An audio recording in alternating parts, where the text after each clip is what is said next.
Hello friends, welcome to my channel. ഇന്ന് ഞാനൊരു special അയിലക്കറീനെ കാണിക്കാൻ പോണത്. അത് കറി എന്ന് പറയാൻ പറ്റില്ല, അധികം ഗ്രേവി ഒന്നും ഉണ്ടാവില്ല, അങ്ങനെ കുഴഞ്ഞിരിക്കുന്ന മട്ടിലുള്ളതിന്. അപ്പോൾ അതിന് ഞാനൊരു 4 അയില എടുത്തിട്ടുണ്ട്. പിന്നെ അതിലേക്ക് ഞാൻ ഒരു സവോള, പിന്നെ 10 ചെറിയ ഉള്ളി, ഒരു കഷ്ണം ഇഞ്ചി ഒരു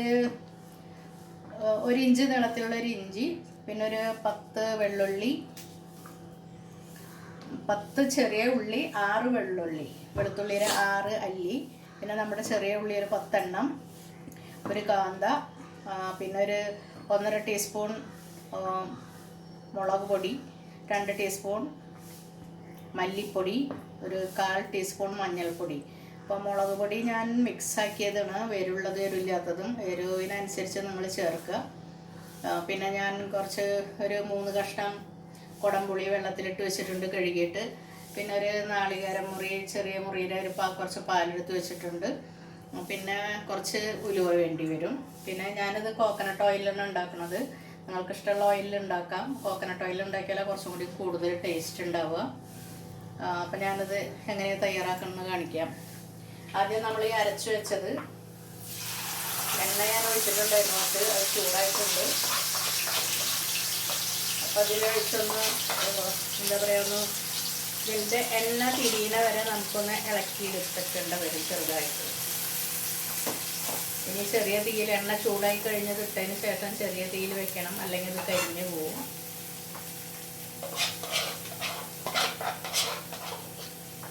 ആ ജാറ് കഴുകിയ കുറച്ച് വെള്ളം കൂടെ അതിൽ ഒഴിച്ചിട്ടുണ്ട്. അപ്പോൾ നമുക്കൊന്ന്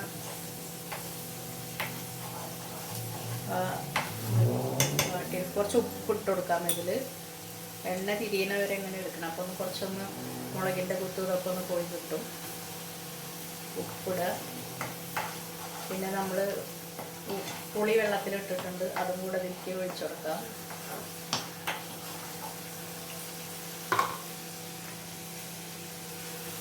നല്ല വെള്ളത്തിലാണ് ഞാൻ ഇട്ട് വെച്ചിട്ടുള്ളത്, നന്നായി കഴുകിയിട്ട്. അപ്പോൾ അതോടുകൂടെ ഒഴിക്കുന്നുണ്ട്.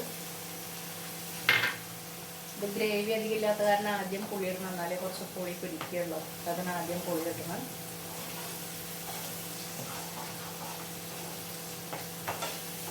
എണ്ണ തിരിയുന്നവരെ നമുക്കൊന്നിനെ ഇളക്കിക്കൊണ്ടിരിക്കുക.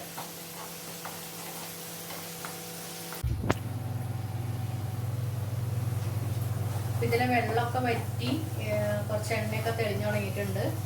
സമയത്ത് കുറച്ചൊരു നുള്ള് ഉലുവപ്പൊടി ഇട്ട് കൊടുക്കുക.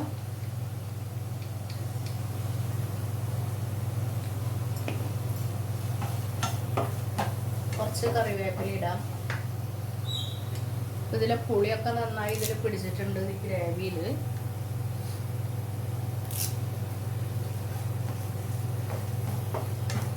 അപ്പോൾ ഇത് അരയ്ക്കുമ്പോൾ ഞാനൊരു 1/2 ടീസ്പൂൺ പെരിഞ്ജീരകവും ഒരു തണ്ടല്ല 2 തണ്ട് വേപ്പിലയും കൂടെ അരച്ചിട്ടുണ്ടായിരുന്നു.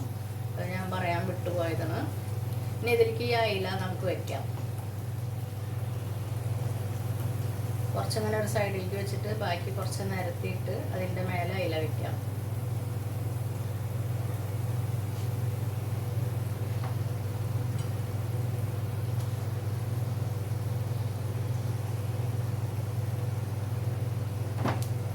അയില വെച്ചു. എന്നിട്ട് കുറച്ച് ഗ്രേവി അതിൻ്റെ മേലെ ഇടാം.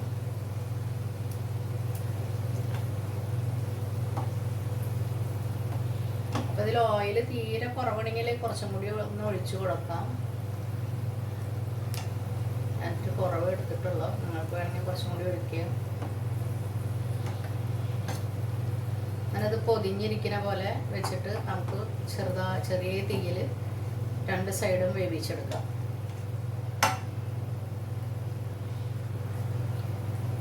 കുറച്ച് കഴിയുമ്പോൾ ഒന്ന് മറച്ചിടണം, മറ്റേ സൈഡ് വെന്തോന്ന് നോക്കണ്ടേ നമുക്ക്.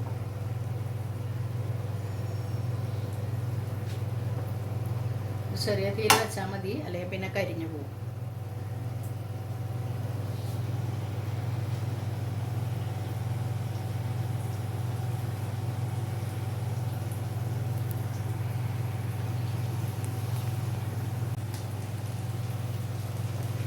ഇത് ഞാൻ 2 സൈഡും മറിച്ചിട്ടിട്ടുണ്ട്.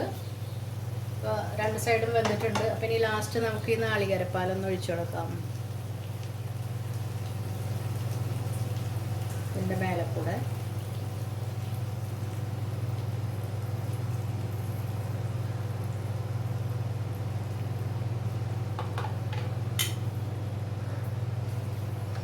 ഇതൊന്ന് ഒന്ന് തിളയ്ക്കണം ചെറുതായിട്ട്. ഗ്യാസൊന്നും കൂട്ടണ്ട, ചെറുതായിട്ട് തന്നെ വെച്ചാൽ മതി. ഒരു സൈഡ് ഒന്ന് തിളച്ചൊന്നതിന് ശേഷം മറ്റേ സൈഡും കൂടെ ഒന്ന് മറിച്ചിടേണ്ട വരും.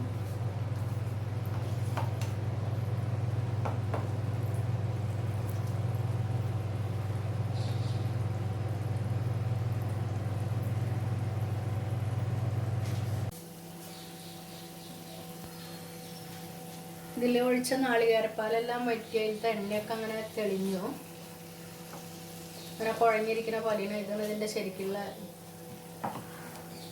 എന്താ പറയുക, ഡിഷിൻ്റെ ഒരു സ്റ്റൈല് പറഞ്ഞാൽ അധികം ചാറൊന്നും ഉണ്ടാവില്ല. ഈ അയില കഷ്ണത്തിൽ ഇങ്ങനെ പൊതിഞ്ഞിരിക്കുന്ന പോലെയാണ് ഉണ്ടാവുക. അപ്പം ഇത് ചോറിലേക്കും പിന്നെ നമ്മുടെ കപ്പ വേവിച്ചതിലേക്ക് നല്ല പുഴുങ്ങ കറിയൊക്കെ എന്തായാലും അതിലേക്ക് നല്ലതാണ്.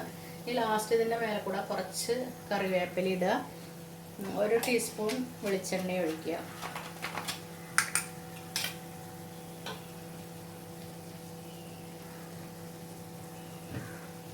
ഒരു ടീസ്പൂൺ വെളിച്ചെണ്ണയും മേലെ കൂടെ ഒഴിച്ചു കൊടുക്കുക. അപ്പോൾ നമ്മുടെ ഡിഷ് തയ്യാറായി കഴിഞ്ഞു. അപ്പോൾ നിങ്ങളെല്ലാവരും ഉണ്ടാക്കി നോക്കണം, നല്ല ടേസ്റ്റുള്ളൊരു ഡിഷാണ്. അപ്പോൾ ഉണ്ടാക്കി നോക്കിയിട്ട് നിങ്ങളെ അഭിപ്രായമൊക്കെ അറിയിക്കണം.